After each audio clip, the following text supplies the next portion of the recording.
Western Visayas leg si GMA Masterclass The Icon Series malampuson nga Gipahigayon sa Bacolod City ug Iloilo City.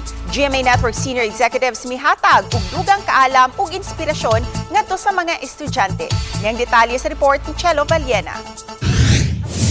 Gipahigayon ang unang bahin sa Western Visayas leg sa GMA Masterclass The Icon Series sa University of Salle Bacolod. Ang mga estudyante excited sa mga baong kasayuran ug inspirasyon gikan sa mga icon. Si GMA Senior Vice President for Corporate Strategic Planning and Business Development, Concurrent Chief Risk Officer and Head for Program Support, Reggie C. Bautista, mipaambit sa business ventures sa GMA Network sa digital transmission pinaagi sa GMA for the Box. Matod ni Bautista, taliwa sa pagsulbong sa digital media, daghan paghihapon ang TV viewers sa Pilipinas. There are homes with maybe younger kids who don't have phones. So ang main medium nila is still television.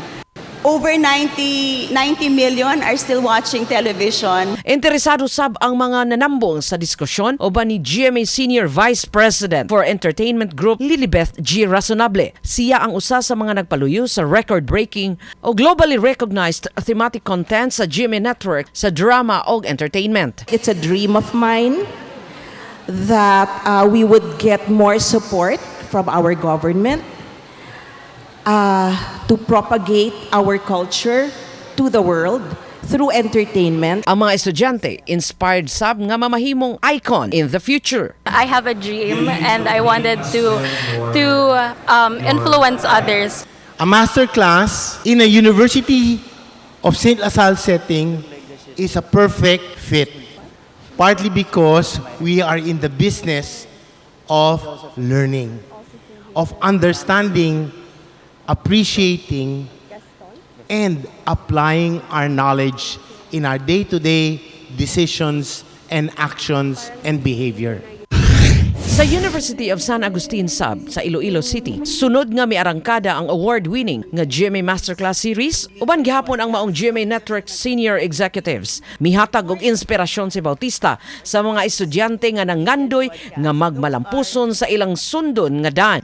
Sometimes it's not part of your job, but if you're asked to do something or if you can contribute something, go right ahead. All ears sab ang mga estudyante sa gihatag nga tips o tambag ni Razonable labi na sa pagpangita og mga bag-ong pinalahi nga content sa telebisyon. You try to give it an edge or a +1, and that does not always mean that it has to be a different story, sobrang unique. It could be an edge in casting, coming up with a casting coup, putting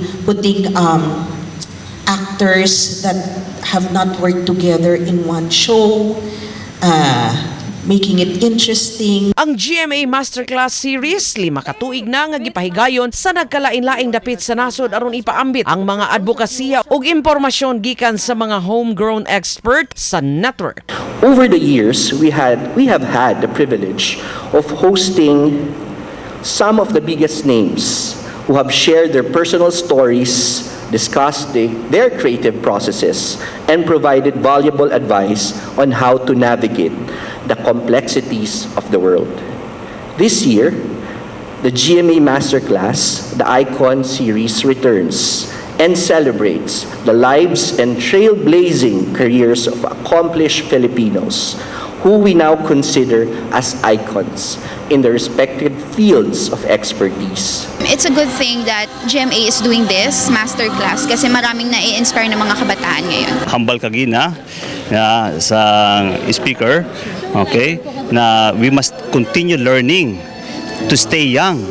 And then hambal man ni St. Agustin said that if you stop learning, it is the beginning of your end. Nagpakita sab sa iyang kamaayo ug puno sa talento sa pag-awit ang buholan na power belter o kapuso OST princess nga si Hana Presilas.